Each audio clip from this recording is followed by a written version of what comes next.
लोकसभा को लेकर महामुकाबले का मंच तैयार हो गया है। 18 जुलाई को आप लोगों ने देखा होगा कि बेंगलुरु में एक बैठक रखी गई थी जिसमें विपक्षी दल के तमाम नेता मौजूद थे। रणनीति तैयार हुई कि आखिर लोकसभा में कैसे नरेंद्र मोदी को हराना है। आज इसी पर बात करने के लिए हमारे साथ मौजूद है कांग्रेस के वरिष्ठ नेता सुखदेव भगत। बातचीत करेंगे कि लोकसभा को लेकर तैयारियां जोरों शोरों से चल रही है, महामुकाबले को लेकर मंच भी तैयार हो गया है। क्या कुछ लग रहा है आपको, एक बड़ा बैठक जो है बेंगलुरु में रखा गया था? नहीं, सबसे पहले मैं ये जरूर कहना चाहूँगा, ये जो बैठक है एक विचारधारा की लड़ाई है।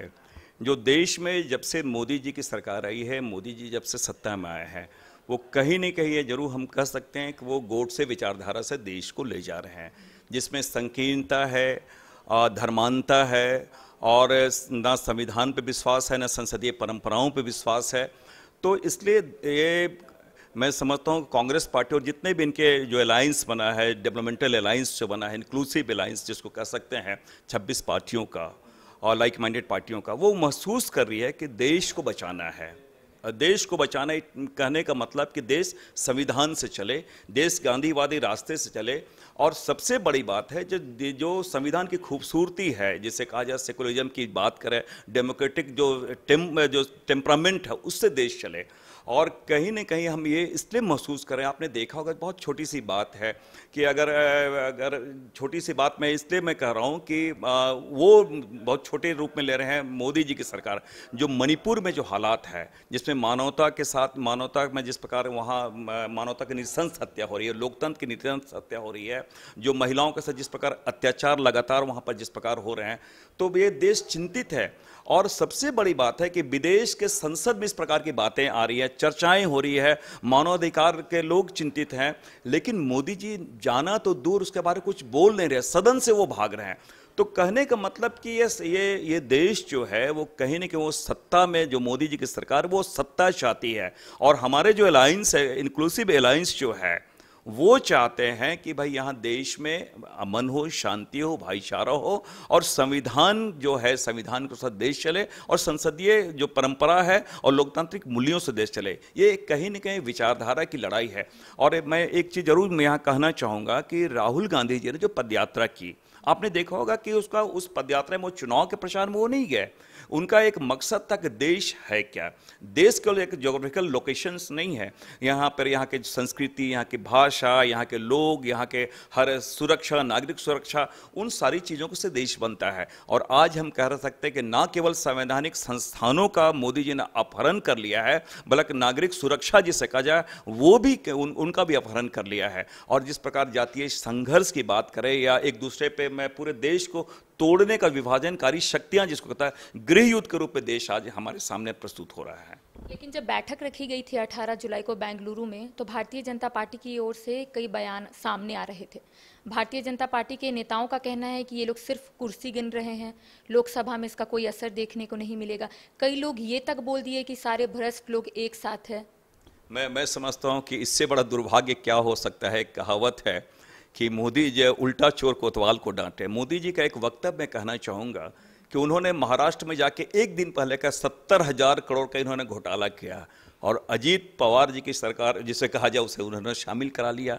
तो ये इनको मैं सकता है वचनम किम दरिद्रम, कुछ भी बोल देते हैं। लेकिन मैं एक चीज़ और बताऊँ, अभी जब एक जिसे कहा जाए एब्रिविएशन है इंडिया, जिसमें भाई कि इंडियन जो है, डेवलपमेंटल है, सारे वर्ड्स के साथ हम लोगों ने एक अलायंस बनाया है।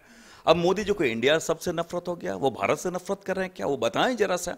और अगर उसे नाम के बारे में उतने चिंतित क्यों हैं? अगर नाम में कुछ नहीं रखा है, जिस प्रकार योगी आदित्यनाथ जी कहते हैं या मोदी जी कहते हैं, तो फिर उन्होंने ये इलाहाबाद का नाम प्रयागराज क्यों किया है? उन्हें बताएं जरा सा। बम्बई का नाम मुंबई क्यों गया? तो अभी कल उन्होंने जो है देखा होगा आपने, क्या ये आपका जो ट्रेन का नाम जो है मेट्रो का, वो उन्होंने जामा का वो उन्होंने चेंज किया है। तो कह रहे ये इतने सशंकित हैं और उन्हें लग गया है। और जो रिव्यू आ रहा है, लोग आम जन समझ रहे कि ये झूठ बोलने वाली सरकार है, जुमलों की सरकार है। और सबसे बड़ी बात है, ये जनता की तनिक भी परवाह नहीं है, ये केवल इन प्रकार इन्हें सत्ता चाहिए। तो ये मोदी जी डरे हुए हैं और कहे पूरी सरकार डरी हुई। और आपने देखा होगा कि मोदी जी की पूरी कैबिनेट वो किन मुद्दों पे केवल राहुल जी पे अटैक करना है, केवल राहुल जी पे अटैक करना है। मैं समझता हूं कि कई जो लगातार मीडिया में आ रही है 500 करोड़ रुपया राहुल जी के व्यक्तित्व को उन्होंने जिसे कहा जाए उस पर आक्रमण कर लेकर रखा है, लेकिन राहुल जी हैं, गांधी शब्द उनमें लगा हुआ है और गांधी शब्द मैं समझता हूं कि कितने समर्पित हैं और उस फैमिली से आते हैं जिनके पिताजी ने इस देश के लिए कुर्बानी दी, इनके दादी जी ने इस देश के लिए कुर्बानी दी है, उस फैमिली से राहुल गांधी आते हैं। नाम रखने के बाद एनडीए के लिए थोड़ी चुनौती हो गई है, क्योंकि सब तरफ यही चल रहा है कि अब मोदी की लड़ाई इंडिया से, और आप भी अभी वही बोले हैं कि इंडिया को लेकर वो इतने अच्छे से बात करते हैं, तो अब उनकी लड़ाई तो इंडिया से हो गई सीधा सीधा। एक चीज मैं बताऊं, जो बाहर भी अब तो मैंने कहा कि वो इतने डरे हुए हैं, अब उन्हें लगता है इंडिया शब्द से घृणा होने लगा, लेकिन वो बताएं, आप देखें उनका ट्विटर हैंडल देखें, पीएम जैसे प्राइम मिनिस्टर ऑफ इंडिया, हर जगह पे स्टार्टअप इंडिया, ये इंडिया, तो मोदी जी तो ये बताएं इंडिया से नफरत कर रही है इंडिया के बारे या किससे डरे हुए हैं। तो मैं समझता हूं कि मोदी जी का अपने दायित्वों को देखे, उन्होंने जनता ने चुना है, दोबारा चुना है, और जब दोबारा चुना है तो वो प्रधानमंत्री का जो दायित्व है उसे करें और लोकतांत्रिक मूल्यों की रक्षा करें। और मैं समझता हूं कि उनका दो ही काम रखा है, नेहरू जी को गाली देना, नेहरू जी पे आरोप लगाना, राहुल गांधी जी को गाली देना, और सबसे बड़ी बात है कि वो जिसे कहा जाता है, एक हम लोग होते थे, बोलना नहीं चाहिए लेकिन मैं बोल रहा हूं कि गाँव में होते ना हम लोग, लोकल कहावत है कि कुटनी बुढ़िया, जो हमेशा गलती एक दूसरे की गलतियां ढूंढते हैं, उनके बारे में बोलते कुछ काम धंधा नहीं हुआ। तो मोदी जी का जो रोल है प्रधानमंत्री कम, कुटनी बुढ़िया वाला रोल ज्यादा हो गया और दूसरे की केवल गलतियां वो ढूंढ रहे हैं। अब झारखंड को लेकर थोड़ा बातचीत करते हैं कि नेतरहाट फील्ड फायरिंग रेंज को लेकर आपने अपनी आवाज उठाई थी, क्या कुछ हुआ उसको लेकर? क्योंकि लंबे समय तक आपने भी आंदोलन किया, आप खुद वहां जाकर देखे कि क्या स्थिति है। निश्चित रूप से 1400 स्क्वायर किलोमीटर पे थे, 245 गांव हमारे विस्थापित होने वाले थे। मैं निश्चित रूप से हमारे हेमंत जी के नेतृत्व वाली हेमंत जी को और उनकी सरकार को मैं बधाई देना चाहता हूँ। उन्होंने जो एक्सटेंशन की जो विस्तारित था उन्होंने लिखा नहीं है, और ये मैं कह सकता हूँ कि टेक्निकल रूप से अभी और व्यवहारिक रूप से दोनों ही रूप में हमारी एक विजय हुई है, वहाँ के लोगों के संघर्ष का विजय हुआ है। 22 सालों से एक जिसे कहा जाए 22 सालों से संवैधानिक तरीके से जिस प्रकार उन्होंने संघर्ष किया है केंद्रीय जन संघर्ष समिति जो वहाँ पर फील्ड फायरिंग रेंज का, तो उसका एक परिणाम, सुखद परिणाम देखने को मिला है। और मैं कह सकता हूँ हेमंत जी बहुत स्वयं माटी पुत्र हैं, वो इन चीज़ों को संवेदनशीलता से इन चीज़ों को देखा है, समझा है, और उन्होंने विस्तार जो अवधि विस्तार का उन्होंने ये नहीं किया है, कोई नोटिफिकेशन नहीं दिया है, उन्होंने कोई हस्ताक्षर नहीं किया है, अवधि विस्तार उन्होंने नहीं दिया है। तो ये हमारे लिए उनकी एक बड़ी जीत, इसको जीत के रूप में हम इसे देखते हैं। मॉनसून सत्र चल रहा है और ऐसे में कहा जा रहा है कि 4 विधेयक को एक बार फिर से राज्यपाल के पास भेजा जाएगा, जिसमें ओबीसी आरक्षण है, 1932 है, मॉब लिंचिंग है और जैन यूनिवर्सिटी है। आपको क्या लगता है अगर 1932 लागू होता है तो कितने लोग यहाँ पर उसका फायदा उठा पाएंगे? देखिए, एक चीज मैं समझता हूँ कि सबसे पहले समझना होगा कि आपने देखा होगा कि पूरे संविधान में अगर फंडामेंटल राइट देखें तो फंडामेंटल राइट के साथ साथ ही है एक उसमें पॉजिटिव डिस्क्रिमिनेशन की बात आती है, जो वीकर सेक्शन है उसको हमने कोई प्रोविजंस दिए हैं। साथ ही साथ अगर अभी तो नीति आयोग बन गया है, जिस समय हम प्लानिंग कमीशन होता था उन स्टेट्स को हम ज़्यादा प्रीफर करते थे, चाहे फाइनेंशियली कि भाई उसको ताकि ओवरऑल डेवलपमेंट साथ में हो। आज जो झारखंड बना, हम लोग लंबे समय से झारखंड की लड़ाई लड़े हैं और कांग्रेस ने भी काफ़ी सेक्रीफाइस, हमारे 11 मिनिस्टर थे जिन्होंने रिजाइन कर दिया और हमारी सरकार यहाँ पे बनी है, झारखंड अलग हुआ है। 1932 का खतियान एक सेंटिमेंटल इशू है, वो झारखंडियों का पहचान की बात है कि यहाँ के मूल निवासी कौन है, और इसलिए मूल निवासी की बात यहाँ पर लगातार बातें आ रही है कि 32 का खतियान हमने इसलिए कहा कि आपने देखा होगा जिसमें झारखंड बना, और बिहार का भी मैं कह रहा हूँ, बिहार का भी एक संकल्प आपने देखा होगा कि जो वहाँ अंतिम सर्वे जो जमीन का सर्वे हुआ, मुख्तियार सिंह की जो चिट्ठी आई थी श्रम विभाग से, उसको झारखंड सरकार ने अडॉप्ट किया, और झारखंड सरकार किसकी, तो उसमें भारतीय जनता पार्टी थी, उन्होंने भी स्वीकार किया है। तो 1932 खतियान लागू करने में दिक्कत क्या है, जो अंतिम सर्वे हमारा हुआ है उन चीज़ों को देखें और जो कमी बेसी त्रुटियां उसको दूर की जाएगी। कहने का मतलब झारखंड के निवासी कौन है, आदिवासी मूलवासी कौन है, वो ये आइडेंटिफिकेशन की बात है। मैंने इसलिए बात कहा कि आपने देखा होगा कि मद्रास का नाम चेन्नई किया गया है, वो आइडेंटिफिकेशन है, हर आदमी का आइडेंटिफिकेशन का है। जो आपका मोदी जी हो, योगी जी, वो भी नाम के साथ अपने बदलते हैं कि आइडेंटिफिकेशन है। कलकत्ता का नाम कोलकाता किया, क्यों, आइडेंटिफिकेशन है। तो झारखंड के लोग अपनी आइडेंटिटी अगर वो ढूंढ रहे हैं तो उसमें दिक्कत क्या है। और मैं समझता हूँ कि एक मसला है, सेंटिमेंटल मसला है, और हेमंत जी के नेतृत्व में जेएमएम, कांग्रेस और राजद की जो सरकार है वो इन मसलों को, मैं सेंटिमेंटल इश्यू को अगर दूर करना चाहती है तो दिक्कत क्या है, फर्स्ट थिंग। और मैं समझता हूँ कि भाजपा और आजसू, मैं समझता हूँ कि उन्हें लग रहा है कि ये इसके कारण यहाँ पे लोग यहाँ पे जेएमएम और कांग्रेस और राजद जो गठबंधन की सरकार, यूपीए की सरकार है, हमारी जो बोलती बंद ये कर देंगे। कहने का मतलब कि सारे वोटर्स इधर चले जाएंगे, यहाँ के लोग चले जाएंगे, ये इसलिए वो डरे हुए हैं, फर्स्ट थिंग। सेकंड चीज, आपने देखा होगा कि ये कानून हमारे सीआरपीसी आईपीसी हमारी है, मॉब लिंचिंग ये कहीं ना कहीं एक पार्श्विक प्रवृत्ति होती है। तो क्या अगर केंद्र सरकार ने भी कहा था, राज्य सरकार को निर्देश दिया कि आप मॉब लिंचिंग के अगेंस्ट में कानून बनाओ, तो कानून अगर हम बना रहे हैं उसमें कुछ त्रुटियां अगर आई हैं और राजभवन ने लौटाया, तो हमारा कमिटमेंट है कि किसी के साथ मॉब इस प्रकार की चीजें ना हो, क्योंकि एक मॉब हैज नो माइंड कहा जाता है, मॉब हैज नहीं, उनके पास कोई विवेक नहीं होता है, तो उन्हें कोई कानून को लेने का उनका पास कोई आधार नहीं है। इसलिए कानून सरकार बनाना चाहिए, मॉब लिंचिंग पे कानून बनाना चाहिए, 32 पे कानून बनाना चाहिए। और जो ओबीसी, जो अदर बैकवर्ड कम्युनिटी है हमारे, जिसको हमारे कांग्रेस पार्टी के मैनिफेस्टो में था 27% उनको रिजर्वेशन देंगे, उनका जो पॉपुलेशन है उसका रिजर्वेशन हम देंगे, तो अगर इसमें गलत क्या है? और ये बताएं तो भारतीय जनता पार्टी, आजसू बताएं तो क्या उन्हें समर्थन नहीं है? तो जो एक बात मैं जरूर कहना चाहूंगा कि दुख के साथ कहना कि जो राजभवन है वो पूरे कॉन्स्टिट्यूशन के कस्टोडियन है।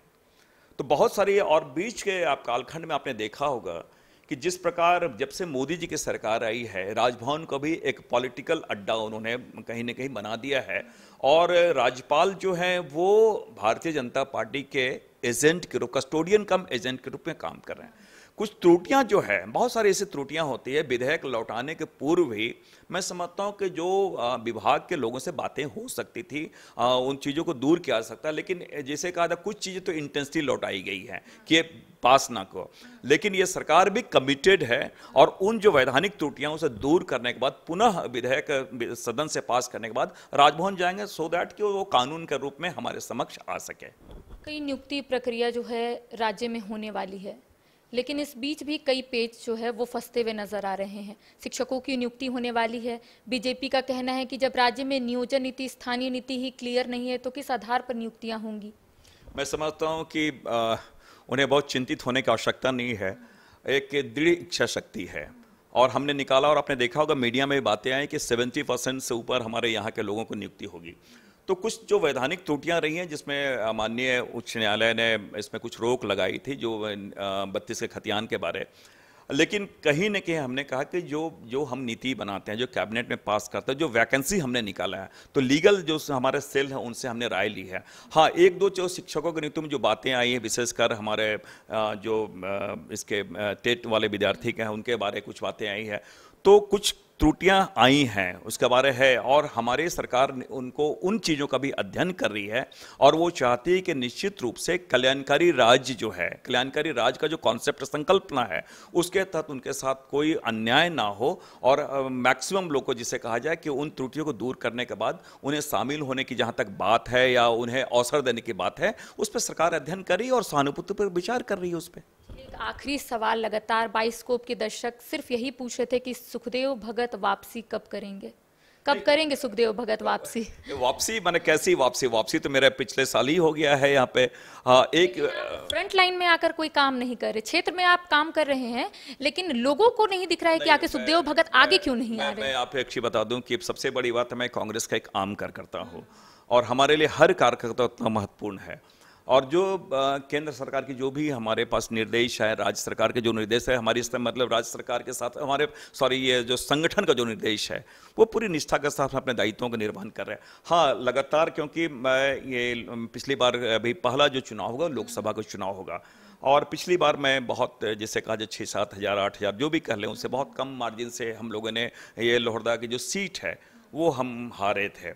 और हमारा दायित्व बनता है पार्टी जिसको भी निर्णय ले, लेकिन हमारे संगठन को मजबूती प्रदान करना और वो सीट कांग्रेस के झोले में आए, ये हमारा दायित्व बनता है। क्योंकि लोहरदगा मेरा कॉन्स्टिट्यूंसी रहा है, मैं वहाँ के विधायक रहा हूँ, मैं प्रदेश अध्यक्ष रहा हूँ, पिछली बार मैं लोकसभा का चुनाव लड़ा हूँ, कल ही मैं चैनपुर, डुमरी, आपका गुमला, ये सारे लगातार बिशुनपुर लगातार मैं दौरा कर रहा हूँ, इसलिए कि कांग्रेस के जो कुछ कमियां अगर हो, अगर कुछ गैप हो, उससे दूर हो, आपस में बैठ के फिर हमारी जो नीतियां हैं, हमारी सरकार ने जो अच्छे अच्छे कार्य किए हैं उन्हें बतलाना, फिर राहुल गांधी जी ने जो पदयात्रा की है उसका जो इम्पैक्ट हुआ है उन चीज़ों को बतलाना, और लगातार अभी भारत जोड़ो का जो सेकेंड फेज है वो भी चल रहा है।